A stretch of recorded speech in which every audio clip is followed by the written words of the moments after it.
If you watch my previous video, you know that I was talking about a woman named Francesca Russo who was stalked and harassed online. Now, I want to warn you that going forward in this video, there's going to be some spoilers from the podcast that I was talking about that discusses the story. This is the podcast. You might want to pause, go to minute like 18. It's a very quick listen. It's maybe like 18 minutes, and then come back to the video. In my last video, I told you that Francesca started getting emails from ex-boyfriends, and she would get one maybe every couple of months, and she didn't think anything of it at first. But then she started getting messages from the girlfriend of one of her ex-boyfriends, and in one of the messages, the girlfriend sends Francesca a naked photo of Francesca. And then a few weeks later, an ex-boyfriend creates a Facebook page with Francesca's nude photo as his profile photo. Francesca gets a lawyer. The lawyer gets the Facebook page taken down. A few weeks after that, Francesca receives another email, only this time it's from a law firm, telling her that the ex-wife of one of her ex-boyfriends is suing her. Francesca forwards the email to her lawyer, and now she's in a panic. Now, the lawyer did something that I didn't know was possible. She took the PDF file and she had her IT guy look to see who the last person was to edit the file. And the next day, she calls Francesca at her job on a landline and says, "You need to come into the office immediately. Do not use your cell phone. Turn it off. Do not tell anyone where you're going." Francesca shows up at the firm. She's taken into a conference room, and all these photos are spread across the conference room table. And the lawyer says, "Do you recognize this person?" And Francesca says, "Yeah, that's my boyfriend." The person who had been terrorizing and harassing her for almost a year was her live-in boyfriend. So Francesca gets out of that relationship very quickly, and that's where the real trouble starts. Because her ex-boyfriend figures out that she knows. And he went from trying to scare her to trying to ruin her. To the point where he went to her job, she was a social worker, and told her boss that she was having inappropriate relationships with her patients, and called the police and said that she was threatening to bomb a synagogue.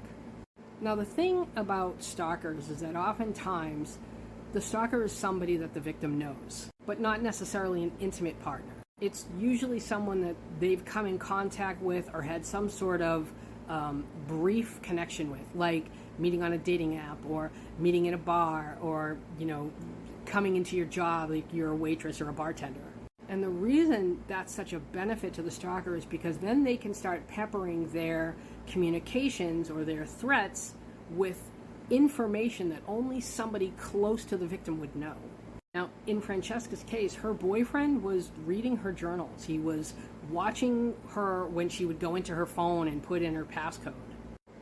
But he was also her boyfriend, and he would say things to her when she would tell him about these messages and these pictures that she was getting. He would say things like, "Boy, like who did you used to date? You must be glad that, you're with me now." And that's why he did it. In a case like that, the stalker is harassing the victim to make them feel like they can't trust anybody in their inner circle, because everything that they're hearing from their so-called stalker sounds like it's coming from someone they know. So they start to question everybody until the only person left in their life is probably the person stalking them. It's a very roundabout way to isolate the victim. The other benefit, if you'll call it that, of stalking somebody that's in your inner circle is you can watch their reaction, right? That it's like similar to that whole hunt that we talk about in the Koberger case, where we believe that whoever it was watching that house and watching these victims and was sort of getting off on the power of knowing that he could see them, but they had no idea he was there. There's some sort of rush that a perpetrator like that gets. Now, when Francesca's boyfriend found out that Francesca knew and that she was aware that he was the one stalking and harassing her, he did whatever he could to damage her reputation. That way, should she start talking, should she start telling people, nobody would believe her. And that's part of the thrill, too, is to watch this person that they've already been terrorizing now have to fight to save their reputation. It took quite some time for police to start taking Francesca seriously. Every time these BOMB threats would come in, they'd show up at her house or at her job, and she'd have to say, "Nope, this is my ex-boyfriend, here's the file, until eventually a very serious threat was made to a synagogue, and that's when they started to take her seriously. But up to that point, she had to endure months worth of character assassinations by this person who was actually the perpetrator and who was actually the person who'd been committing the crime.